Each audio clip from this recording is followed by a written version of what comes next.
지금 금을 사야 할까요? 말아야 할까요? 아마 이 질문 때문에 잠 못 이루신 분들이 많으실 겁니다.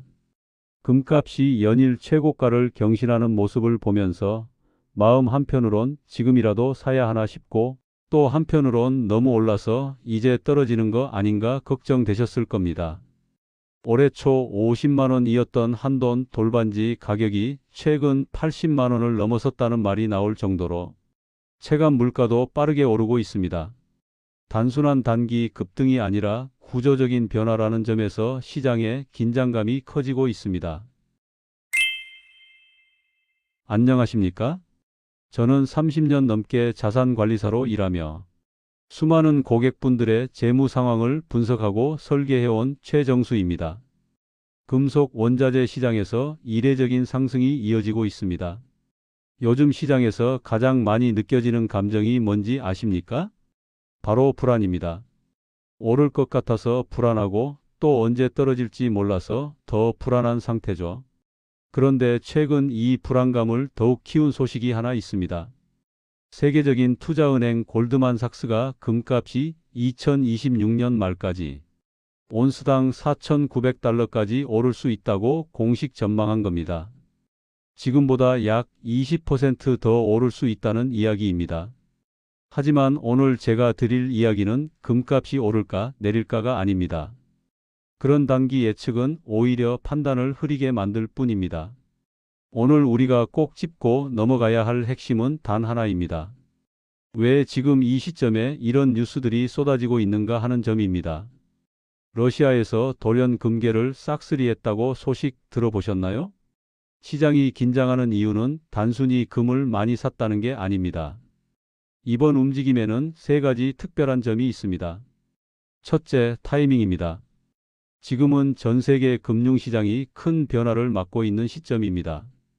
통화 정책이 바뀌고 국제 정세는 불안하고 달러에 대한 신뢰마저 흔들리고 있죠. 이런 때 자산을 대규모로 움직인다는 것은 단순한 투자 결정이 아닙니다. 위기에 대비한다는 의미입니다. 둘째, 방식입니다.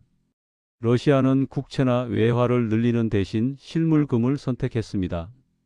이자를 받을 수 있는 다른 투자를 포기하고서라도 금을 택한 겁니다. 왜 그랬을까요? 금은 어느 나라 정부도 동결시킬 수 없고 차단할 수도 없는 자산이기 때문입니다.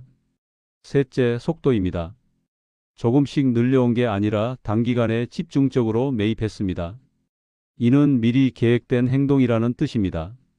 이 세 가지가 동시에 나타났다는 점에서 전문가들은 이번 움직임을 주목하고 있습니다. 왜 하필 금일까요? 러시아는 과거 뼈아픈 경험이 있습니다. 외환 보유액이 순식간에 동결됐고 국제 결제망에서 차단됐으며 달러로 보유하던 자산을 자유롭게 쓸 수 없게 됐었죠. 이런 경험을 겪고 나니 러시아에게 달러와 국채는 더 이상 안전한 자산이 아니게 된 겁니다. 그렇다면 무엇이 안전할까요? 러시아가 내린 결론은 이겁니다. 안전이란 가격 변동이 적은 자산이 아니라 정치적 판단에 좌우되지 않는 자산이라는 것입니다. 바로 여기서 금의 본질적 가치가 드러납니다. 금은 국적이 없습니다. 특정 국가가 발행한 것도 아니고 어느 중앙은행의 정책에도 묶여 있지 않습니다. 금융 제재로 동결할 수도 없고 결제망 차단으로 사용을 막을 수도 없습니다. 쉽게 말해 금은 정치로부터 가장 자유로운 자산입니다. 더 중요한 사실이 있습니다. 러시아만 이렇게 생각하는 게 아니라는 점입니다. 러시아는 늘 먼저 움직이는 나라는 아닙니다. 하지만 한번 방향을 잡으면 다른 나라들이 속으로 고민하던 것을 가장 먼저 행동으로 옮기는 역할을 해왔습니다. 지금 많은 나라들이 달러 의존도를 줄이고 금 보유량을 늘려야 한다고 고민하고 있습니다. 이런 상황에서 한 나라가 먼저 속도를 내기 시작하면 어떻게 될까요? 다른 나라들은 우리도 서둘러야 한다는 압박을 느끼게 됩니다. 금은 공급을 단기간에 늘리기 어려운 자산이기 때문에 누가 먼저 확보하느냐가 무척 중요해지는 겁니다. 지금 금 시장에서 가장 중요한 변화는 금의 역할 자체가 바뀌었다는 점입니다. 과거의 금은 어땠습니까? 위기가 터지면 잠깐 사뒀다가 주식시장이 회복되면 다시 팔아버리는 자산이었습니다. 임시 피난처 정도로 여겨졌죠. 하지만 지금은 완전히 달라졌습니다. 금은 통화 질서가 흔들릴 가능성에 대비하는 핵심 자산으로 자리 잡고 있습니다. 특히 국가 차원에서 금을 매입해 장기간 보유하는 흐름이 뚜렷해졌습니다. 이 변화가 의미하는 바는 분명합니다. 금은 더 이상 사고파는 투자 자산이 아니라 글로벌 금융 시스템의 불확실성에 대비하는 전략 자산이 되고 있다는 것입니다. 그렇다면 골드만삭스는 왜 금값이 더 오를 거라고 전망한 걸까요? 크게 두 가지 이유가 있습니다. 첫째, 중앙은행들의 금 매입이 계속되고 있기 때문입니다. 2022년 러시아 외환 동결 사건 이후 신흥국들을 중심으로 달러 의존도를 낮추고 금 비중을 늘리는 전략이 본격화됐습니다. 이 흐름은 일시적 대응이 아니라 하나의 체계로 자리 잡았습니다. 가격이 높아졌다고 해서 매입을 멈추는 게 아니라 필요하기 때문에 계속 사들이고 있다는 뜻입니다. 둘째, 미국 연방준비제도의 금리 인하 환경입니다. 금은 이자를 주지 않는 자산이지만 금리가 내려갈수록 오히려 상대적 매력이 커집니다. 골드만삭스는 연준이 추가로 금리를 내릴 가능성이 여전히 높다고 보고 있습니다. 여기에 지정학적 갈등, 무역 긴장, 달러 약세 흐름까지 겹치면서 금 가격을 떠받치는 환경은 쉽게 약해지지 않고 있습니다. 그런데 한국 투자자 입장에서는 한 가지 더 고려해야 할 게 있습니다. 요즘 금값 720만 원이라는 숫자가 자주 언급되는데 이게 단순한 과장이 아닙니다. 한국에서 체감하는 금값은 국제 금값의 환율을 곱한 값이기 때문입니다. 공식은 아주 단순합니다. 국제 금값 곱하기 달러 환율이 한국 금값입니다. 그래서 한국 금 시장은 글로벌 환경 변화에 더욱 민감하게 반응할 수밖에 없습니다. 지금 동시에 벌어지고 있는 상황을 보면 이 구조적 취약점이 그대로 드러납니다. 국제 금값은 구조적으로 상승 압력을 받고 있고 반면 원화는 뚜렷한 강세 전환 동력을 찾지 못하고 있습니다. 이 두 가지가 동시에 작동하면 국내에서 체감하는 금 가격은 생각보다 훨씬 빠르고 크게 뛰게 됩니다. 여기서 중요한 점은 720만 원을 목표가로 보면 안 된다는 겁니다. 반드시 도달할 지점이라는 의미가 아닙니다. 다만 현재의 조건이 유지된다면 계산상 충분히 형성될 수 있는 가격 구간이라는 뜻입니다. 시장이 가장 경계하는 장면은 금 가격이 오르는 순간이 아니라 실물 금이 시장에서 사라지는 순간입니다.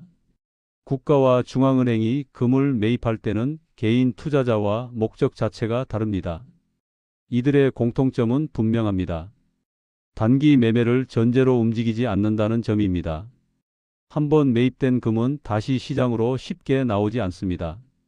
중앙은행 금고로 들어가고 국가 비축 창고로 옮겨지고 금 ETF를 통해 장기 보유 물량으로 잠기게 됩니다. 이 과정에서 중요한 변화가 발생합니다.